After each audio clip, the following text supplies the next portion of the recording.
ভাদ্র মাস শেষ হয়ে গেল, বিশ্বকর্মা পুজো চলে এলো, আর গ্রামে একটা পুজো পেলাম না এখনো।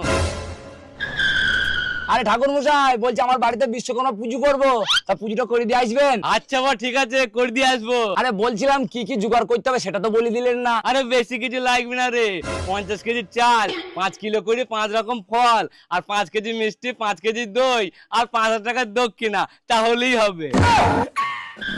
আর ঠাকুর মশাই এবার এবার এবার ওই 25 কেজি চাল, 2.5 কেজি করে 5 রকম ফল, 2.5 কেজি মিষ্টি, 2.5 কেজি দই, আর ওই 2,500 টাকা দক্ষিণা দিলেই হবে। আর ঠাকুর মশাই এবার এবার এবার ওই 12 কিলো চাল, 1 কিলো করে 5 রকম ফল, 1 কিলো মিষ্টি, 1 কিলো দই, আর ওই 1,000 টাকা দক্ষিণা দিলেই হবে।